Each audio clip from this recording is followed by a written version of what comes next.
Hi guys, what's up everyone? Welcome back here on Journey with Jean and Red. So my big boy Red is here with me now. Why is he with me? Because this is part of their class. Come here, Red. To take a picture of some tourist spot of here in Cebu, and they should be in the picture. So I am taking a picture of him. You stand there, Bio. No. There. Clear. Move far. Okay, wait a second, ha.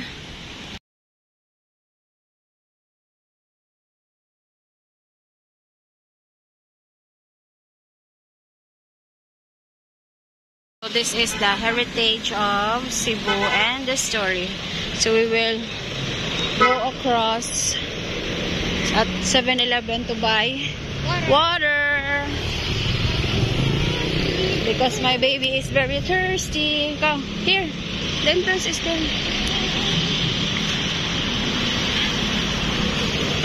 and we will walk going to the next destination, which is the Plaza Independencia. Ka, water ka, go grab water.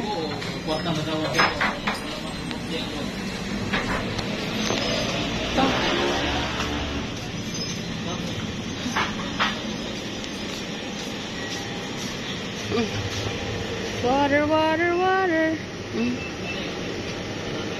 Oh, not that one, the bigger one.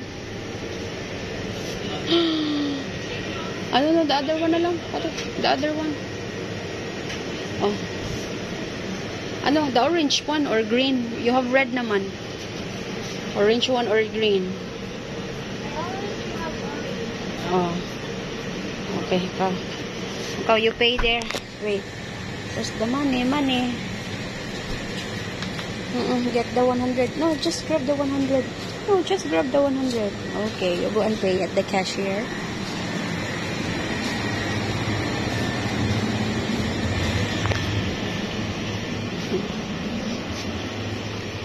Okay na.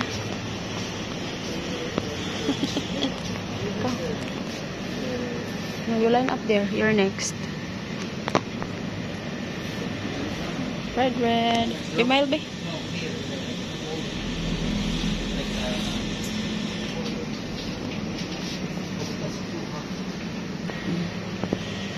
Oh, you have water na ha. Okay, we will walk pa.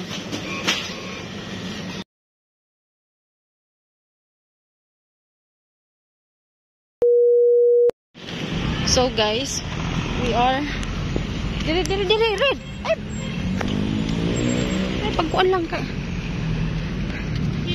Baby, you walk here, the other side. Nah. So we are here at Plaza Independencia. On our right, it's on your left. No, saan mo na mo kalakawa? Walk properly daw. We are here on our second destination. The Fort San Pedro.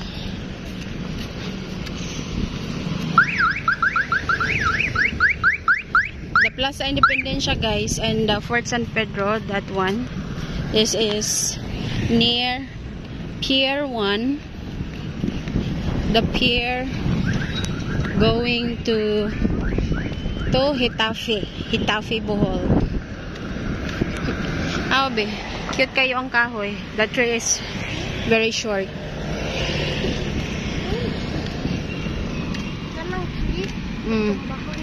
Katumbahon ang tree. Oh.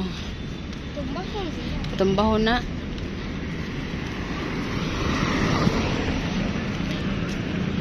So we will not go inside. We will just take a picture outside.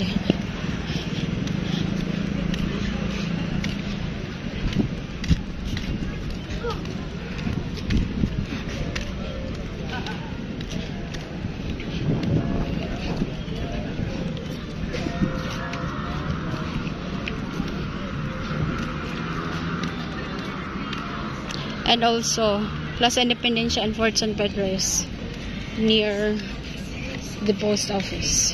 So here it is. That's it. And I'll be taking a picture of Red. Be, give me your water, be. You go and stand there lang. In the middle, ha? In between.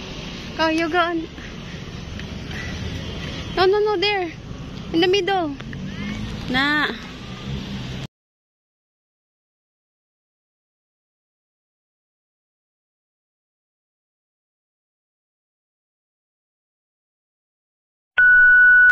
So guys, hi Red, are you okay? We are now here at our third destination. Oh, there's a Korean there. Korean foreigner, tourist. Okay. So we're now here at the Santo Niño Church. So this is the place where we usually held the Sinulog Festival every third Sunday of January. Oh, and a lot of balloons. And we need to take a picture of here. Red, you move there. Oh, you finished drinking. Be, give me your water first, be. You move.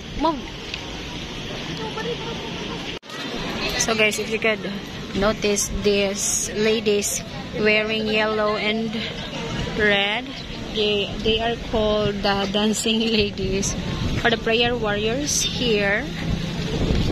They usually sell candles.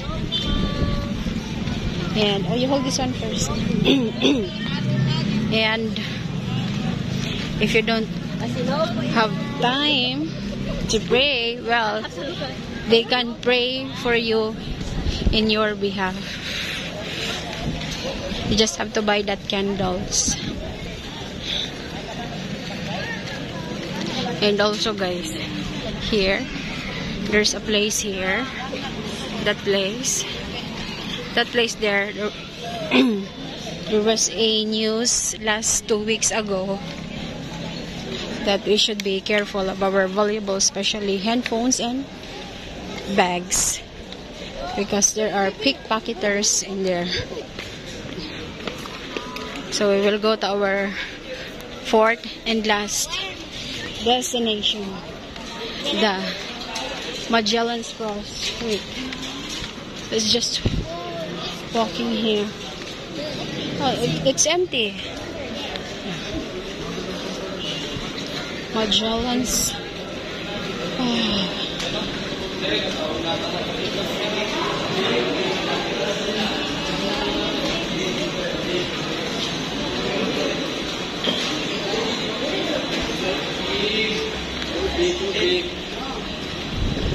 So the Magellan's Cross, guys, is actually in front of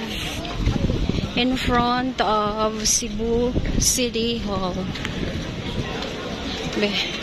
We need to take a picture of you, Red. So that's the City Hall.